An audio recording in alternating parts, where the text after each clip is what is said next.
Hola, bienvenidos a Ex Libricina, donde hablaremos de las más recientes publicaciones del Instituto Nacional de Antropología e Historia. El día de hoy nos encontramos con la maestra Cristina Barros Valero. Cristina, bienvenida. Muchas gracias, Esteban. Hoy vamos a hablar sobre el libro Milpa, Pueblos de Maíz, Diversidad y Patrimonio Biocultural de México. Pero antes de empezar de lleno con el libro, ¿qué te parece, Cristina, si vamos a ver la siguiente cápsula semblanza para que conozcamos un poquito más sobre ti? ¿Te parece? Claro que sí, con mucho gusto. Cristina Barros Valero es una investigadora dedicada a la historia de la cocina y la cultura popular mexicana. Nacida en la Ciudad de México en 1946, obtuvo su licenciatura en Lengua y Literatura Españolas y una maestría en Letras en la UNAM. Se desempeñó también como docente y directora de centros educativos, columnista, escritora y divulgadora de la cultura. Ha sido galardonada con la presea Miguel Otón de Mendizábal en el 2000 y a partir de 2004 ha sido una de las principales promotoras de la gastronomía mexicana, cuyos esfuerzos culminaron en el nombramiento de la cocina mexicana como Patrimonio Cultural Inmaterial de la Humanidad por la UNESCO. Entre otros premios, se encuentra la medalla Ricardo Muñoz Zurita, otorgada en 2016, así como ser la primera mujer reconocida como Caballero de la Orden Mundial por la Academia Culinaria de Francia en 2018. Ella ha defendido la dieta a base de maíz, frijol, chile, entre otros cultivos. Defiende la agricultura tradicional y es una opositora de los alimentos y semillas transgénicos.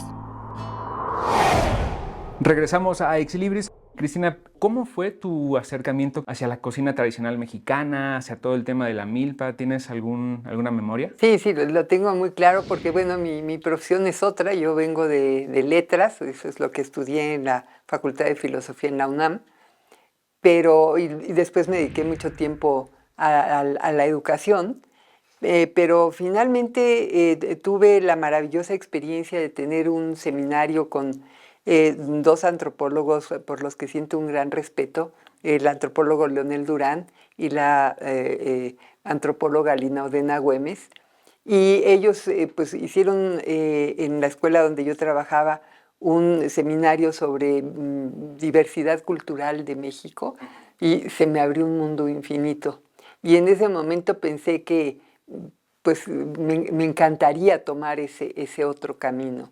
Y la primera investigación que hice después de que ya, digamos, decidí abandonar el campo de la educación fue un libro sobre panadería mexicana que escribimos Mónica del Villar y yo. Se llama El Santo Olor de la Panadería. Y bueno, pues eso fue una maravilla porque dio la oportunidad de entrevistar a los maestros panaderos, de recorrer muchos pueblos, de estar en contacto también con fotógrafos, de ir a los mercados, en fin. Fue una experiencia maravillosa y obviamente revisar la historia.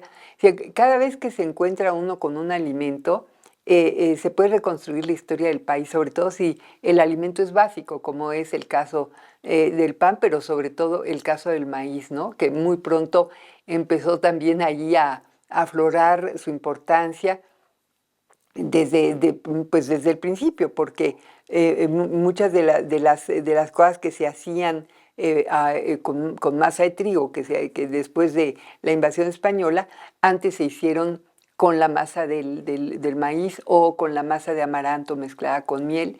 Y entonces, bueno, ahí empezó otra línea muy interesante y fui derivando ya más hacia esa temática, ¿no? Y a darme cuenta de que la cocina mexicana descansaba en dos cosas fundamentales. Una, la biodiversidad natural, digamos, y la otra, la pluralidad cultural, los pueblos originarios de México. Entonces, bueno, pues allí se abre ahora sí que un océano de posibilidades. Totalmente. Y cuando encuentras tu pasión, no hay nada que pague eso. Y justo ahí va mi segunda pregunta. ¿Qué es lo que más te apasiona de tu trabajo? Lo que más me apasiona, creo, es tocar, valorar, sorprenderme con la capacidad de observación de la naturaleza que tuvieron nuestros antepasados, los antiguos mexicanos, y que tienen los pueblos originarios actuales, ¿no? Una gran capacidad para manejarla, por ejemplo, en este sistema llamado milpa, pero también en el traspatio, en todos los espacios que tocan. Pero luego esto, digamos, en el trabajo de la producción del campo, la recolección, lo que implica saber en un bosque qué hongos son los que sí se pueden comer, cuáles no, cómo dejar, digamos, hongos para que las esporas puedan fructificar al año siguiente y no arrasar con todo de entrada. En fin, son 1000 detalles, el uso integral de las plantas, en fin. Y al mismo tiempo la creatividad de las mujeres en la cocina, ¿no? Esa capacidad, por ejemplo, para hacer que la masa de maíz, que es una misma, se convierta en muchísimos sabores, formas, texturas, siempre me impresiona. Y quizá de los recuerdos así más entrañables están las visitas a los mercados, ¿no?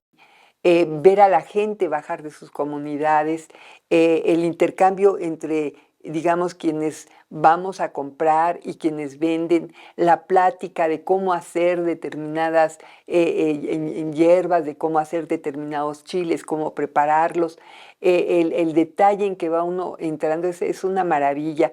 Y luego ahí se hacen conexiones pues amistosas, ¿no? Y me tocó la fortuna de hacer una amistad muy especial con la familia Xolalpa de San Gregorio Atlapulco, justamente por el camino de los mercados, ¿no? Ahí es donde nos conocimos, y entonces pues pude ir a su casa a conocer al abuelito, que fue uno de los últimos zapatistas que hubo en el pueblo, una gente muy respetada, y escuchar pues cómo le daba la bienvenida a la gente, los consejos para hacer la fiesta. Bueno, no sé, tengo los ojos llenos de muchas imágenes muy hermosas, ¿no? Puede sonar a cliché, pero huele a México, un mercado huele a México. Y tu respuesta me parece así, que es justo esta idea romántica y real de lo que es México. La otra parte, pues obviamente es el trabajo mismo del campo, ¿no?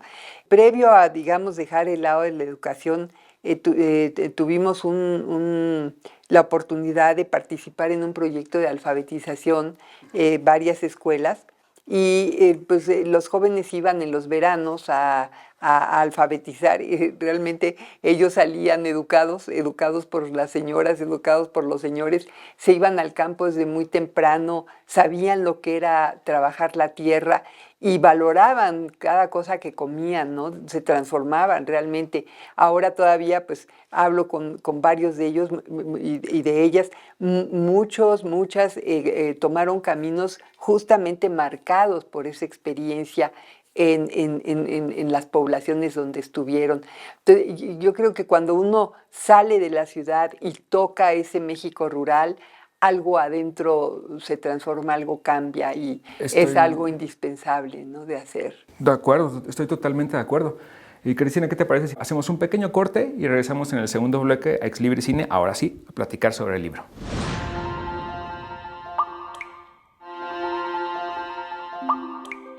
Uno de los derechos humanos fundamentales es el acceso a una alimentación adecuada. En un mundo con desigualdades que parecen cada vez más insalvables, es importante destacar algo tan benéfico como la milpa y sus virtudes. Desde sus orígenes, la milpa obedeció a las necesidades alimentarias de la comunidad que la construía y mantenía. Es gracias al trabajo de esos primeros agricultores que se han dado o regulado transformaciones de diversos cultivos, hasta consolidar el mosaico ecológico de la actualidad, derivado del conocimiento ancestral que principalmente, mediante la palabra y la tradición, la milpa se fue adaptando y constituyendo en torno a los platillos, que a su vez conforman aspectos importantes de la cultura y la sociedad. Por citar ejemplos, en México, la vasta gastronomía está también hecha a base de otros ingredientes esenciales, como el chile y el frijol, aderezada por un sinfín de otras especias, plantas o verduras. La milpa no solo es aprovechada para alimentación, sino que la materia prima puede tener otras aplicaciones más allá de ser usada como fuente de energía, como para realizar textiles, artesanías, golosinas, medicina tradicional o en decoración. Sin saberlo, tal vez fueron los primeros agricultores indígenas quienes con su dedicación y trabajo nos otorgaron un legado de conocimiento autosustentable y necesario para la supervivencia humana, con productos sanos que implican soberanía y una economía circular.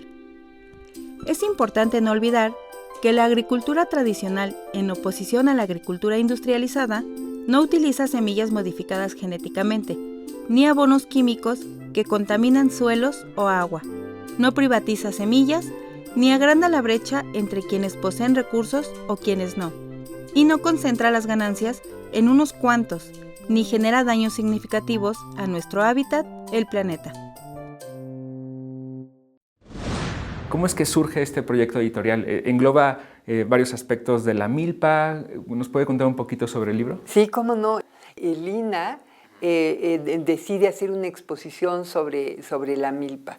Esa exposición se inauguró en Querétaro. Y por otra parte, se estaba preparando otro proyecto en culturas populares. En esa exposición me tocó participar como curadora junto con Marco Buenrostro y se llamó La Milpa, Espacio y Tiempo Sagrado. Entonces, fue un momento en que estábamos todas muy pendientes del tema del maíz por esta posibilidad de perder la biodiversidad de maíces debido a la presencia de los maíces transgénicos, ¿no? Entonces, había una sensibilización respecto de esta situación muy especial y fue entonces que la dirección del INAH decide hacer la exposición en Querétaro, curada por José Luis Crespo, y después algo que a mí me encantó es que se reunieron el INAH y Culturas Populares, que tienen obviamente una misma raíz desde mi punto de vista, y en el Museo Nacional de Culturas Populares estuvieron las dos exposiciones conviviendo. Y me pareció hermoso porque ese Museo Nacional de Culturas Populares se inaugura con una exposición cuando era director Guillermo Bonfil. Guillermo Bonfil pues es para mí uno de los grandes pensadores de México, una persona que aportó muchísimo al conocimiento de la parte más delicada, profunda de México, y esa exposición se llamó El maíz como fundamento de la cultura popular mexicana. Fue importantísimo porque ya en ese momento Bonfil estaba planteando la gran polémica, dos proyectos enfrentados, uno que veía el maíz como una mercancía y otro que vea al maíz como cultura, como biodiversidad, como un legado, como un patrimonio. Y lo dice en el prólogo del catálogo del libro.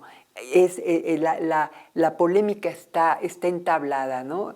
Y veíamos cómo, bueno, después hubo ahí en el Museo Nacional de Culturas Populares una exposición que se llamó Sin maíz no hay país.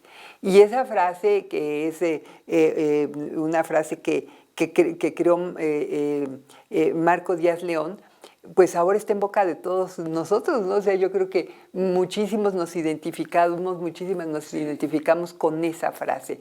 Y esta venía, pues, como que a cerrar, esa unión de estas dos expresiones venía a cerrar con broche de oro de toda esa cadena en torno al maíz. Pues ya luego el INAH toma la iniciativa junto con el gobierno del Estado de México de publicar un libro con aportaciones de personas que nos hemos estado dedicando a estos temas desde hace muchos años, desde diferentes ángulos, y pues aquí lo tenemos para la lectura y el disfrute de quien quiera acercarse a ese libro, que espero que sean muchas personas. Seguramente es un tema muy apasionante. Sin maíz no hay país, México es maíz. Yo creo que muchos pensábamos que esta frase viene de mucho tiempo atrás, pero es curioso lo que me dices. Comentando el libro ahorita me comentas, son varios colaboradores. ¿Cómo es que se pusieron de acuerdo? ¿Cómo se reunieron? Fue una invitación del Instituto Nacional de Antropología e Historia. Fue una gran iniciativa. Toda la parte, digamos, de imagen partió de las exposiciones. Ahí hay varias de las piezas que estuvieron presentes en ambas exposiciones y está muy bellamente ilustrado el libro. Y bueno, no es difícil ponernos de acuerdo a todos los que, porque hemos en realidad trabajado desde hace muchos años Ya se conocen. juntos, nos conocemos bien. Bueno, pues se trata de alguien que sí quisiera mencionar muy especialmente, que es el doctor José Sarucán, que desde la Comisión Nacional para el Conocimiento y Uso de la Biodiversidad impulsó un proyecto de maíz que es extraordinario desde mi punto de vista, y ese proyecto desembocó en un gran mapa de los maíces mexicanos, donde se demuestra algo que era indispensable saber, que es que todo México es centro de origen y diversidad del maíz, porque se quería plantear un México del norte y un México del sur, y no es así, ¿no? Es decir, todo México es de maíz y en todo México está presente los centros de origen y diversidad, y es por ello que la labor de Conavio, que ahorita está desembocando en el plato de la milpa junto con la Secretaría de Salud, pues es un proyecto valioso, y el prólogo, es decir, el texto más bien introductorio que hace el doctor Sarucán al libro es muy interesante. Pero también están ahí personas como Écar Böge, que ha desarrollado, al igual que Víctor Toledo, todo el concepto de bioculturalidad, ¿no? Estaría también ahí la voz de Rafael Ortega Pasca, que él desde el libro de Sin Maíz no hay país, porque la exposición aquella dio origen a un libro, plantea la importancia de tener claro que los maíces están especializados y que si queremos una buena cocina mexicana, se tienen que conservar esos maíces especializados, porque de otra suerte no estamos traicionando la esencia de la cocina, ¿no? Aparte de ser comida, el maíz es medicina, es textiles, es juguetes, es infinidad de cosas que muchas veces ni siquiera imaginamos, así como la diversidad de plantas que acompañan al maíz. Yo no tenía idea de que justo también el frijol era un acompañante de la milpa, calabaza, y hay distintos tipos. Sin duda es un tema que quizás sabemos muy por encima, pero ya leyendo este libro ya conocemos más sobre el tema de la milpa, que es bastante importante. Así es, en ese sentido, otro de los artículos del libro de Adelita San Vicente, pues que ella en su momento encabezó la demanda que hoy tiene detenido en México la siembra de maíz transgénico de cualquier manera, de manera piloto, de manera experimental o de manera comercial. Vamos a un corte, pero vamos a regresar con una pequeña sorpresa, un video que te queremos mostrar.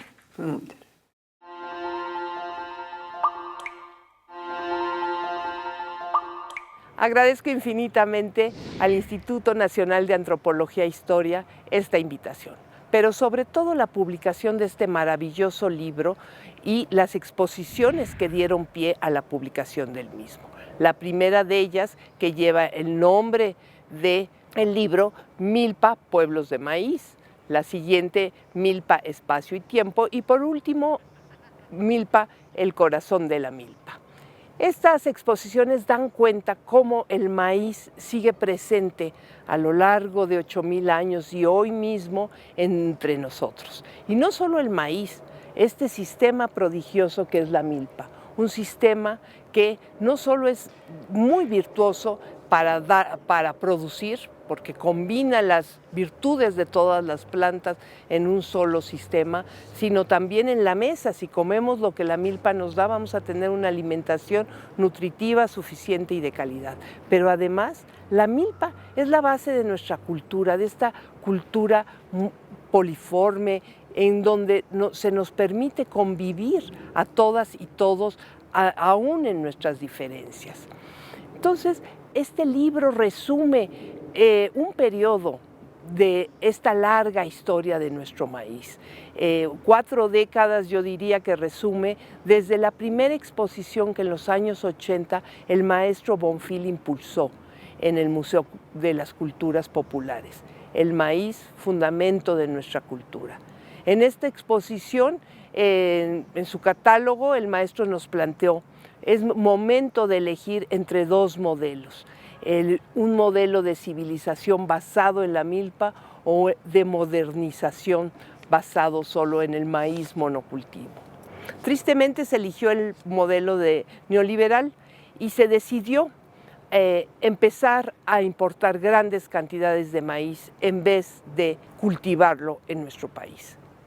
Pero la gran maravilla de este libro es que nos muestra que esto, a pesar de las políticas que querían acabar con la milpa, con la producción de maíz en México, esto no ha sucedido. El libro, a lo largo de los relatos que concentra, nos va dando cuenta cómo el maíz ha sobrevivido y seguirá sobreviviendo. Y esto ha sucedido gracias a los pueblos que los siguen sembrando, a las y los campesinos, a la gente que hemos reconocido en el maíz este origen de nuestra cultura y sobre todo a esta sociedad que seguimos consumiendo con gran alegría nuestro maíz. Agradezco mucho este esfuerzo, creo que vamos avanzando en muy buen camino y que, como lo ha dicho la campaña, sin maíz no hay país, y que el maíz sobrevivirá a lo largo del tiempo. Muchas gracias. Es mi querida compañera de muchos años de trabajo en la campaña Sin Maíz No Hay País, y pues obviamente hay una comunión de ideas absoluta, ¿no? Estamos en la misma línea. Me encantó además ese fondo hermoso con la milpa y los girasoles ahí en los viveros de Coyoacán, que están pues impulsando un proyecto bien interesante de huertos urbanos que vale la pena, ¿no? Hay otros en la ciudad, el huerto Tlatelolco, por ejemplo, también el huerto Roma. Pues hay que meterse a la tierra y ver de veras cómo trabaja. Entonces es cuando aprecia uno el trabajo campesino, lo respeta uno, lo valora. ¿Por qué crees que sea tan importante mantener un registro histórico de la evolución de la milpa? Primero, de la evolución del maíz, porque nos muestra cómo pasamos de un pasto muy sencillo, el teocintle, a las mazorcas actuales. Es decir, este salto cualitativo es una proeza botánica para los investigadores actuales, ¿no? Es decir, no hay en el mundo planta que haya, digamos, sido a partir del trabajo humano, que haya tenido un desarrollo tan complejo como el del maíz. Entonces uno empieza a ver la espiguita del teocintle pues con unos cuantos granos duros, y de repente se encuentra uno con una planta de un maíz de nuestro tiempo, con las hojas anchas, capaces de recibir la energía del sol para transformarla en estas preciosas mazorcas, que ya no tienen 20, 30 granos como el teocintle, sino que llegan a tener hasta 500, ¿no? Okay. Que llegan a medir 70 centímetros, como en el caso de los maíces jala, que son de granos anchos, de granos delgados, de granos translúcidos, de granos opacos. Pensemos, por ejemplo, en el maíz pozolero, de grano ancho, que va a reventar en los líquidos y va a formar esa hermosísima casi flor, diría yo, que nos vamos a comer en los pozoles. O pensemos en los maíces palomeros y en las palomitas de maíz, que nuestros niños ya no saben que pues, los inventores de esas maravillosas palomitas son nuestros antepasados. Porque una de las razones por las cuales se empeñaron las generaciones que lograron esa domesticación es que los granos de teocintle se dieron cuenta que reventaban en las brasas, en las cenizas, y que formaban estas palomitas. Y entonces esa dureza ya terminaba, porque esa palomita se podía moler perfectamente en un molcajete, en un metate, en un mortero, pues, y darnos una harina muy fina y muy nutritiva. Entonces, hubo ciertas señales en el teocintle que hicieron que durante 1000 años generaciones se fueran transmitiendo el conocimiento, como lo explica bellamente el doctor Antonio Turrent, que es otro de los autores del libro, junto con el doctor Alejandro Espinosa. Otra de las cosas es que la caña del teocintle es dulce. Y bueno, pues esos azúcares también fueron un llamado, digamos, en relación con... La otra cosa es que el teocintle tiene una proteína de una alta calidad. Incluso tiene una proteína de mayor calidad que el propio maíz, es increíble, ¿no?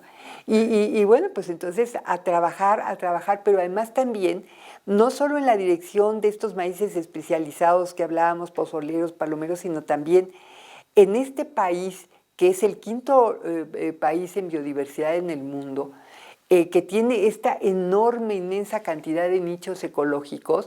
Pensemos en nuestros semidesiertos, en las selvas, en los bosques, valles, litorales, etc.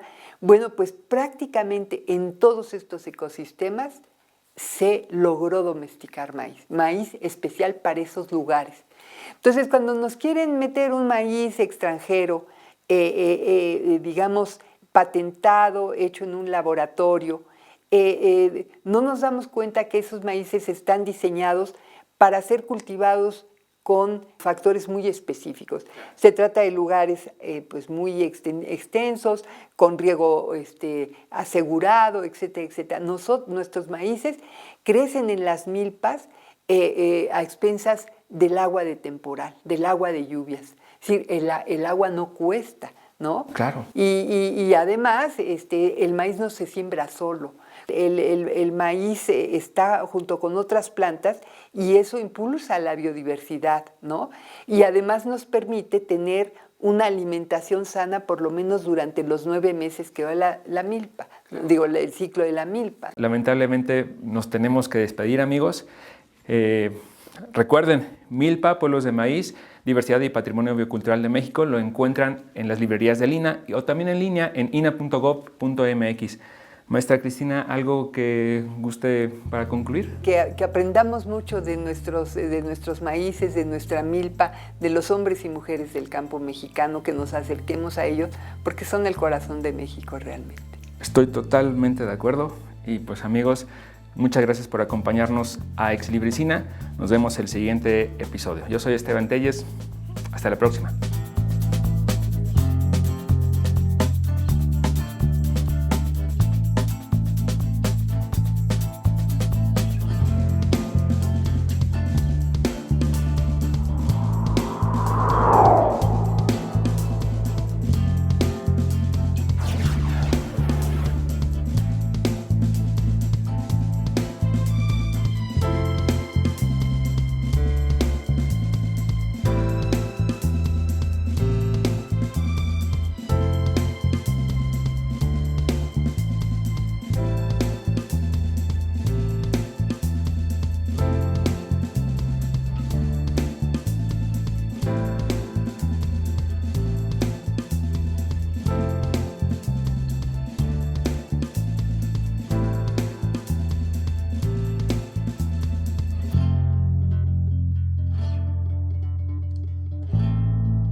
Gobierno de México.